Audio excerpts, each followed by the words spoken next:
Alexa Grasso versus Viviane Araujo, guys, is the main event for this week's card. It's not a bad fight. So we'll start with Alexa Grasso, guys, because she's coming off that lovely 3-win streak here after losing to Carla Esparza. I can see it here. You got Ji-Young Kim, which was a very technical striking matchup. Kim loading up a lot of shots. She wasn't as clinical as she had been against other fighters, especially like Molly McCann. I know she lost that fight, but she was a lot more clinical in those sort of ones. You know, the Priscilla Cachoeira fight, a lot more devastating, but I felt like in that one, she was swinging for the fences. Alexa was using a very nimble footwork, getting out of the way of major shots and just tapping her and poking the bear, essentially, without getting any of the fierce comeback, which was brilliant for her.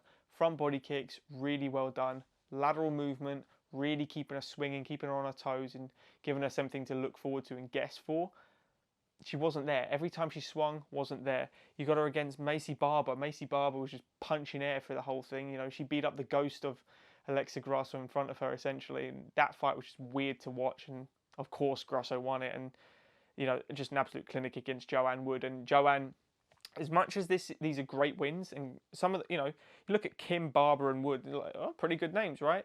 They've all compromised in some way. Maybe Kim not so much, but Wood, she's not in it anymore. She's really not. Since she got married, I just don't see her anywhere near the level she needs to be against these girls.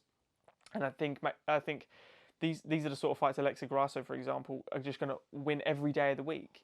Araujo then, guys, power shots. That's her thing. Loading up a lot against Chookagian, that left hook. She landed it a fair few times, I give her that. But where she falls short is that volume. That pressure she can put on, the power shots she can land.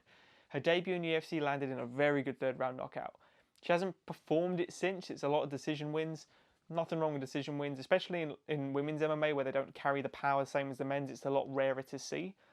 But that's where volume is so important, and that's where Grasso shines. I think there's a distinct power disadvantage for Grasso here, but that's never negated any of her attack before. I think she has quite a higher level of grappling advantage because we haven't just seen it from Araujo that often. I'd like to see it more.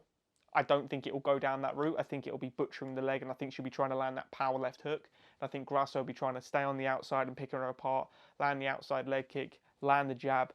And then when she comes in with that blitz 1-2, tries to land that third to the body. If she doesn't, she'll just rinse and repeat. She'll be listening to her coaches very clearly throughout the whole fight. And I think Araujo is going to have one thing on her mind, which is sprawl, body kicks, march her down, left hook.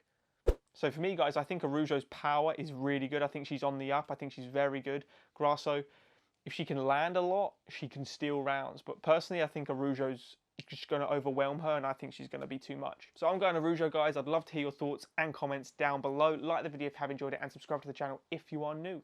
Enjoy this fight, guys. It is the main event. See you in the next one. Cheers all.